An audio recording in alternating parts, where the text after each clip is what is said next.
Hey YouTube, how's it going? This is Gamester81. This is a video request for a Sega fan.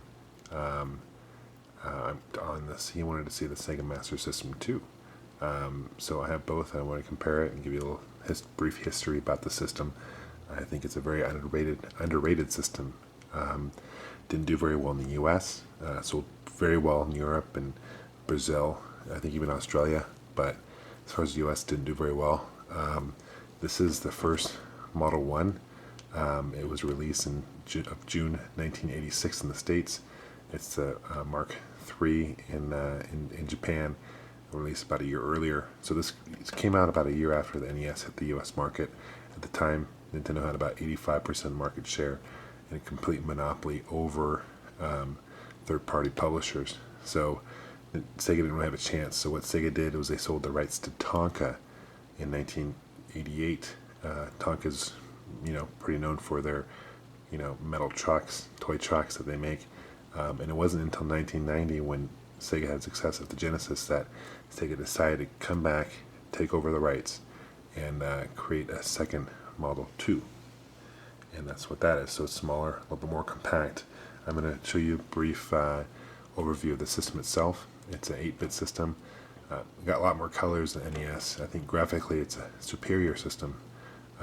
You've seen examples of Sonic the Hedgehog.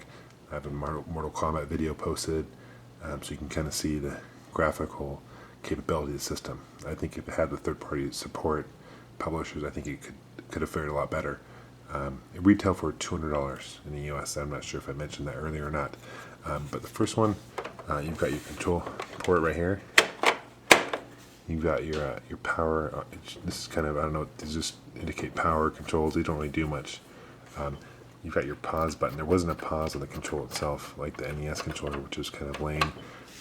And you've got your slot here, and those are for kind of almost like cue cards, almost like they're trying to rip off the TurboGrafx 16 a little bit, but those would plug into here. There's also 3D glasses, which I have. I'll do a review on later. That would plug into here as well. You've got your power, you've got your 2 control pads, and good thing, I'm going to show you the control real quick. And the downfall about the controls, I don't like the controllers for the Master System. Didn't really respond very well. There's no select button or pause button, and very weak. But the good news is that you can use the Genesis controllers on this. So whenever I play this, I just use a Genesis controller because it's a lot better. And on the back, you've got your AV out and your RF out and AC adapter or slot right there. Now this AV out, it's the same thing as the Commodore 64. So it's kind of interesting. I learned that while watching a couple of videos on YouTube. So that's kind of cool. Now here's the Sega Master System 2 in comparison. Now it's a lot smaller. As you can see, it's a little shorter, a little thicker. You've got a huge pause button right here. Oops. Huge pause button right here. You've got your power switch right here. Now notice there's no slot for the cards, so that means you can't play with 3D goggles. You can't use that. You can't play the card games as well, so they eliminated that. Now, it does have a built-in game.